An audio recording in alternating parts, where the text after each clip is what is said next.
আপনার সব কিছুর ওপর বেত্তম অধিকার হোক ভূপালের। আপনি এই হারখানা ভূপালকে আগে দিন। সত্যি জগদম্বা, এই যে তোমার সকলকে যোগ্য সম্মান দেবার বুদ্ধি আর গুণ, এতেই আমি বারবার মুগ্ধ হয়ে যাই। তুমি সত্যি তোমার মায়ের গুণগুলোই পেয়েছো।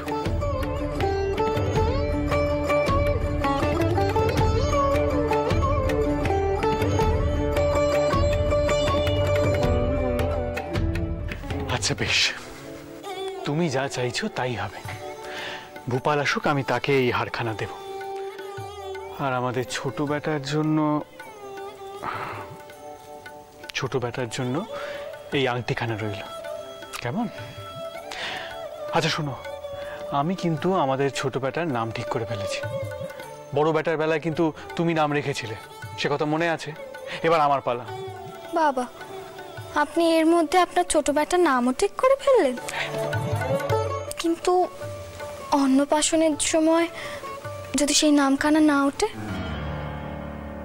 তাও আমি ওকে ওই নামই ডাকবো। আচ্ছা, তা আপনি আপনার ছোট বেটার কি নাম রেখেছেন শুনি? আমি আমাদের ছোট বেটার নাম রাখলাম দ্বারিকা, দ্বারিকানাথ বিশ্বাস। তাকে আশীর্বাদ করি সে যেন শ্রীকৃষ্ণ অর্থাৎ দ্বারকানাথের মতো বুদ্ধিমান আর সৎ হয়, আর সব দিক সামাল দেওয়ার মতো দক্ষ হয়। আপনার ব্যাটার এসব গুণ নিশ্চয়ই হবে। সত্যি ঠাকুরুন, ভূপালকে নিয়েছি, ভেতরে আসবো? এসো বাতাসি পিসি, এসো।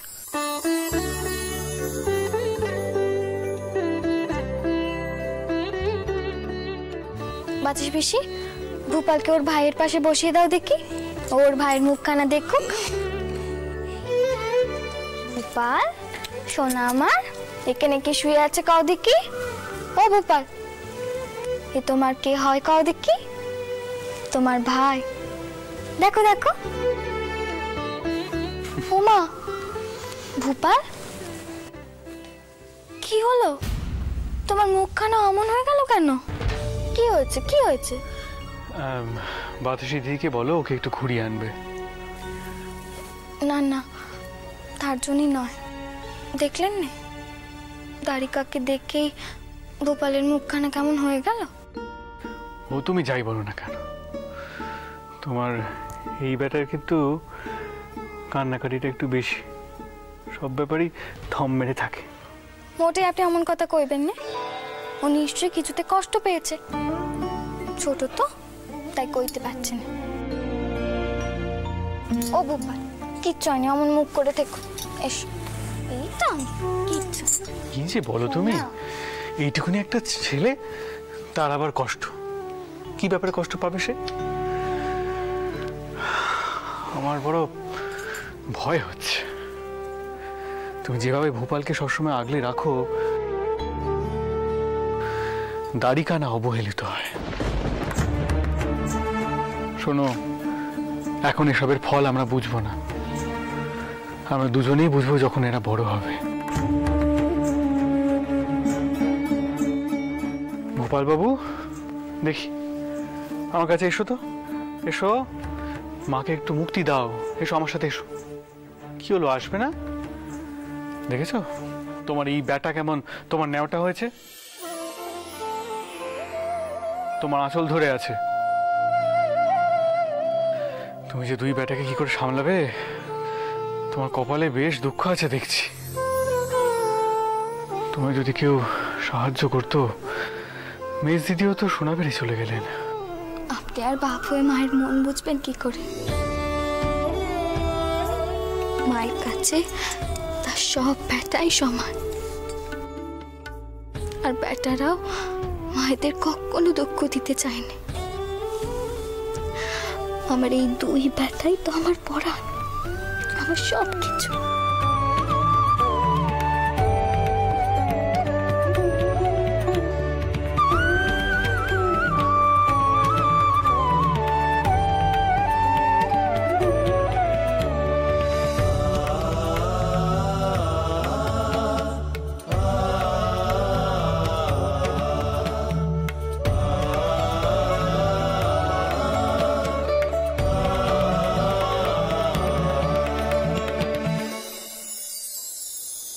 এসে পড়েছো, যাও যাও যাও, জিনিসপত্রগুলো নিয়ে ভেতরে যাও।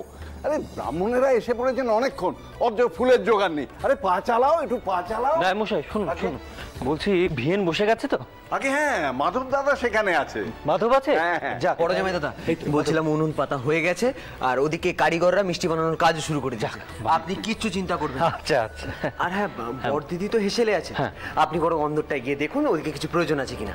তুমি ভালো বউ বলেছো। ও আচ্ছা আচ্ছা আচ্ছা, শোনো, ওই ঠাকুরের গহনাপত্র সব দেওয়া হয়ে গেছে? কিচ্ছু চিন্তা করবেন না, আমি সকালবেলায় পৌঁছে দিয়েছি। সকালে দিয়েছো? হ্যাঁ। জয় গৌড়, জয় নিতাই, জয় গৌড়, জয় নিতাই। আসুন আসুন, আপনাদের জন্য আলাদা স্থান করা হয়েছে, আপনারা সেখানে আসন গ্রহণ করবেন। নাই মশাই? আগে আসুন, আপনারা আসুন হরি বল, হরি বল। আসুন।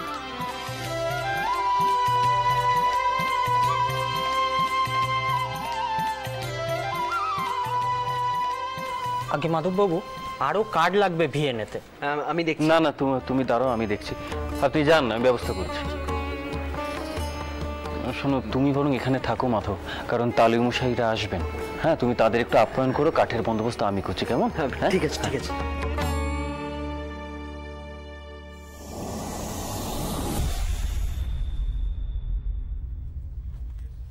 ওমা, আমিও রান্নার কাজ করব। কত সব মন্ডা মিঠাই তৈরি হচ্ছে, আমি সব খাবো। চুপ, একদম হ্যাংলামো করবে না। মন্ডা মিঠাই খাবি কি? হ্যাঁ, মতুর বাবুর ব্যাটার পূজা, অত মন্ডা মিঠাই তোকে খেতে হবে না। একেবারে হয়েছিস তোর বাপের মতো। তোর বাপকে দেখ, এত বড় পুজোর দায়িত্বে নিজের ঘাড়ের উপর নিয়ে বসে আছে। মতুর বাবুর ব্যাটার পুজো হচ্ছে এত বড় করে। কই, আমি কখনো দেখলুম না তোর নামে কেউ একটা বাতাস অব্দি চড়িয়েছে। নেদা, বংশী, আরে ভিয়েনের জায়গায় কাঠ লাগবে, এখনো কেউ? এ কি পদ্ম, তুমি এইখানে? তোমার তো হেসেলের দিকটা সামলাবার কথা। আর ময়নকে ভালো জামা কাপড় পরাওনি কেন? বাড়িতে একটা অনুষ্ঠান, হ্যাঁ, একটু ভালো করে সাজাবে তো ময়নকে। যাক, তবু এটা দেখে ভালো লাগছে যে নিজের ব্যাটার কথা আপনার মনে পড়েছে। পদ্ম, তোমার যদি আমাকে কিছু বলার থাকে সেটা স্পষ্ট করে বলো। ময়নের সামনে এরকম ঘুরি ফিরে কথা বলো না। বলা বলির কি আছে? হ্যাঁ, বলা বলির কি আছে? আমি তো স্পষ্ট দেখতে পাচ্ছি মতির বাবুর আর একটা ব্যাটা হওয়ার পর আপনার ওদের উপর দরদ একদম উতলে উঠেছে।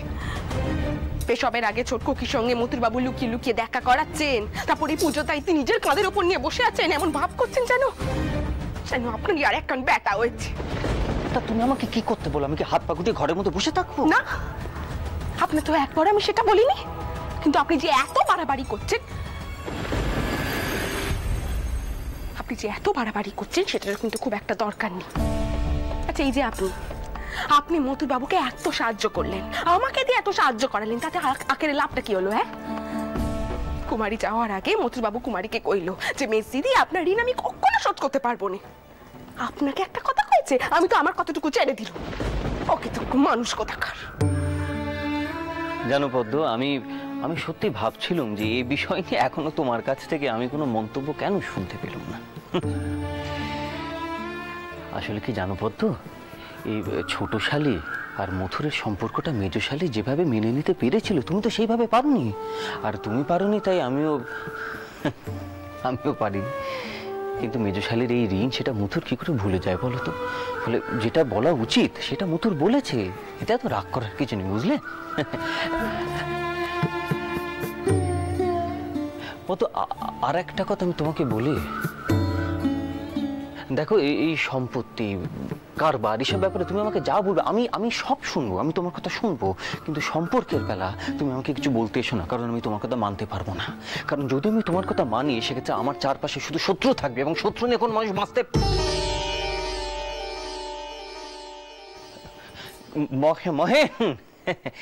মহেন, শোনো শোনো শোনো, এই তুমি একটা কাজ করো, বুঝলে?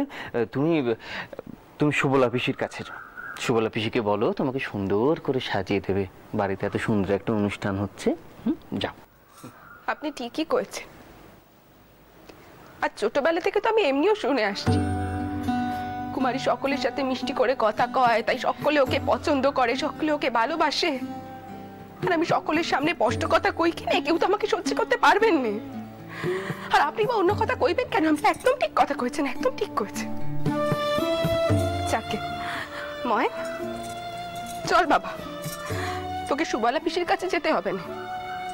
আমি তোকে রাজপুত্রের মতো করে সাজিয়ে দিচ্ছি। বাড়িতে একটা বড় উৎসব কিনে চল, চল বাবা।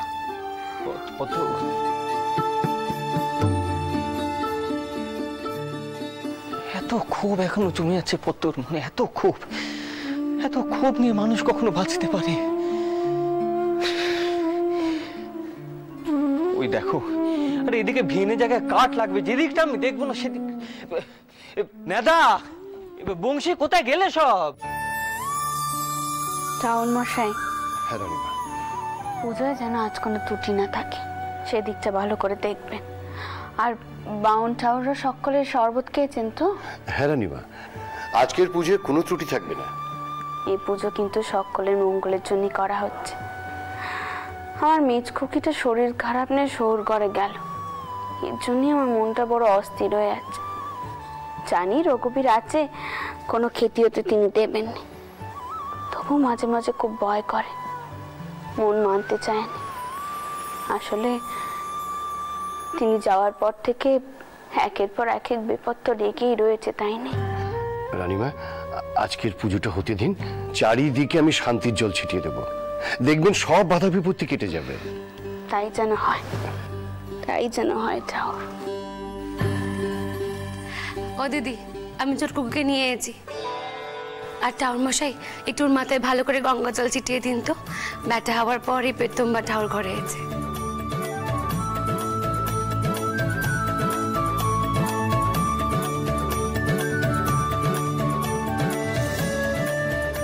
ওং শান্তি, ওং শান্তি, ওং স্বস্তি, ওং স্বস্তি।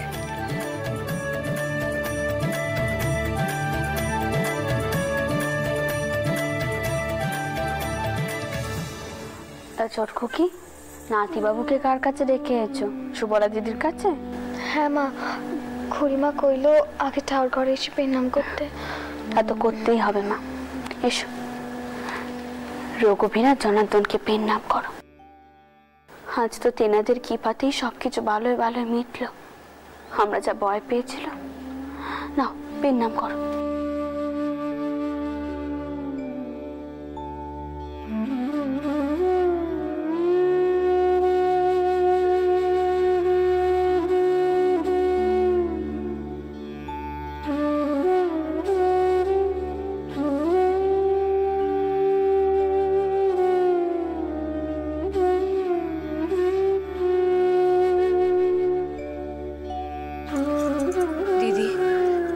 জোরে এসে পেনাম করলে ভালো হতো না।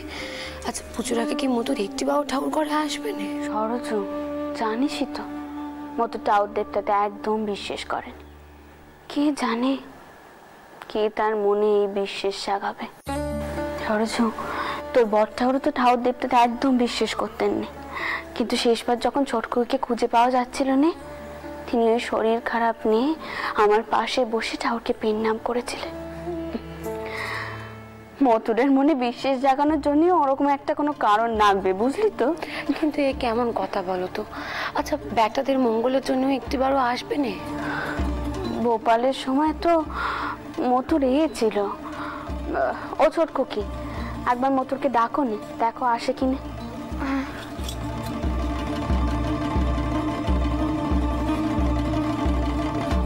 রানীমা, তাহলে পুজোর জোগাড় যন্ত্র শুরু করি। আপনি অনুমতি দিলেই পুজো শুরু করব।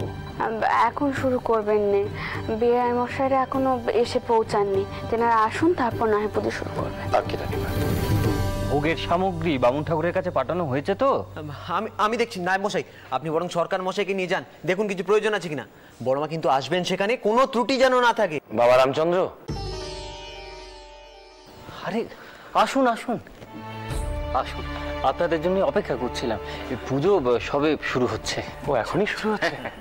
আচ্ছা, এই ফল মিষ্টি একটু অন্দরে পুজোর জায়গায় পাঠানো যায়? হ্যাঁ হ্যাঁ, অবশ্যই অবশ্যই। হাড়ু, হাড়ু, একবার এদিকে এসো। এই ফল মিষ্টিগুলো ভেতরে নিয়ে যাওয়ার ব্যবস্থা করো। সামান্যই ফল মিষ্টি হয়েছে। বলছিলাম আপনারাও একটু বসবেন, চলুন তালুই মশাই আসুন। হ্যাঁ বলছিলাম রামচন্দ্র, দাদা চাইছিলেন যে আগে একবার নাতির মুখ দেখতে। নিশ্চয়ই নিশ্চয়ই। মাধব, তুমি একবার অন্দরে খবর দাও। হ্যাঁ নিশ্চয়ই নিশ্চয়ই। বৌমা কোথায় আছে বাবা? জগদম্বা তো ঘরেই থাকার কথা, ঘরেই আছে নিশ্চয়ই। মথুরকে দেখছি না যে। মথুরও ঘরেই আছে। দেখুন, আগে ছিল একখানা বেটা, এখন দুখানা বেটা। এখন কিন্তু মথুরের সমস্যার শেষ নেই। ওর তো সংসারে মন ছিল না, এবার ভালো বন্ধনে জড়িয়ে পড়েছে।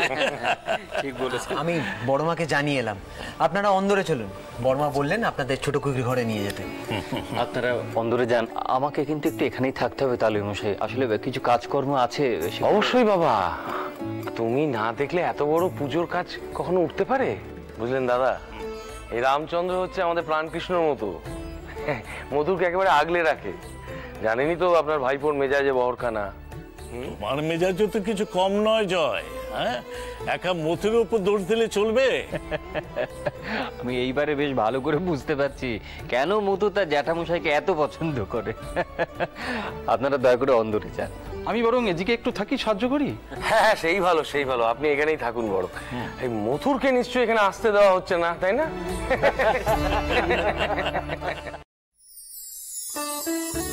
এই যে ভূপাল, দেখো এদিকে দেখো, তুমি যে এই কান্নাকাটি করো, লোকজন কি বলবে? হ্যাঁ, লোকজন তো নিন্দে করবে। তুমি না পুরুষ মানুষ? আর ওই দেখো তোমার ভাইকে দেখো, সে কি কান্নাকাটি করে? না, মা নয়, আমার কথা শোনো, সে কান্নাকাটি করে? করে না। তুমি একবার কান্নাকাটি শুরু করলে থামতেই চাও না, জানো তো? আচ্ছা,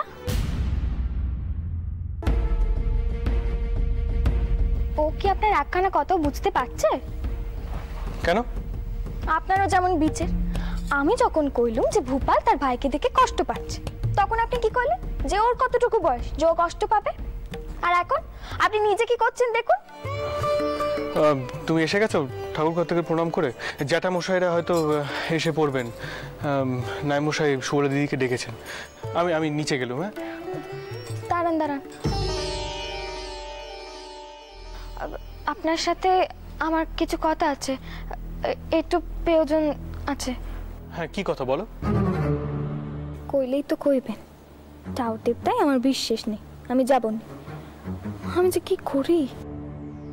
কি হলো, চুপ করে রইলে যে? বলো। চটকো কি? ও চটকো কি? বলি তোমার জাট সৌরা আসছেন ব্যাটার মুখ দেখতে, তুমি তৈরি হয়ে নাও কেমন? ও মতুর মতুর, তুমি যাও তিনাদেরকে নিয়ে এসো, মাধব আছে সেখানে। আগে আমি এক্ষুনি যাচ্ছি।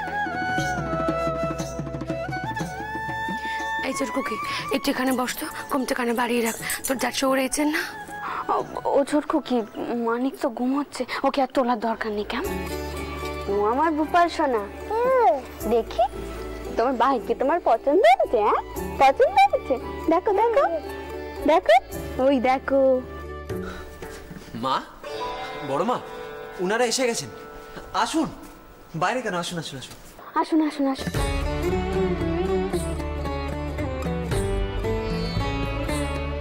বিয়ান ঠাকুর, আসুন আসুন। বিয়ান, সব কুশল তো?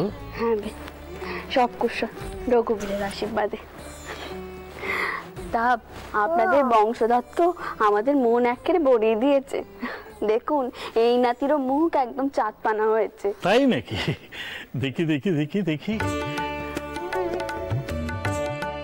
বাহ, এ তো মথুরের ছোটবেলার মুখ বসানো। জয়। হ্যাঁ হ্যাঁ দাদা। গোপাল দাদা, তুমি কেমন আছো? গোপাল দাদা, তুমি আমার কোলে আসবে? একবার এসে তো দেখি। সবাই বলে তুমি নাকি খুব কান্নাকাটি করো। কই, তুমি তো কিচ্ছু করছো না, তুমি তো খুব ভালো ছেলে হয়ে হচ্ছে গোপাল দাদা। এই সামান্য উপহারটুকু আমি ওর জন্য দিলুম বিয়ান। এসবের আবার কি প্রয়োজন ছিল বেয়াই মশাই? আপনাদের আশীর্বাদই তো ওর কাছে সব থেকে বড় উপহার। ও মাধব, ওনাদের জন্য একটু জল মিষ্টির ব্যবস্থা করো, ওনাদেরকে নিয়ে গিয়ে বসাবো, এতটা দূর থেকে এসেছেন। হ্যাঁ আমি দেখছি বোন। বেআই মশাই, আপনারা বরং একটু গিয়ে বিশ্রাম নিন এবার। হ্যাঁ বেয়ান ঠাকুরন, দাদা চলুন বসবেন, চলুন চল। বেয়ান ঠাকুরন, পুজো শুরু হয়ে গেছে? না, জোগাড় যন্ত্র হচ্ছে, পুজো শুরু হলে আমি কাপড় পাঠাবো, কোন আপনারা গিয়ে বসুন। হ্যাঁ বেয়ান ঠাকুরন, একখানা অনুরোধ ছিল, আমার এই বৌমাই যেন বেটাদের মঙ্গল কামনা করেন, কারণ আমার নাস্তিক বেটা তো ঠাকুর ঘরে পা রাখে না।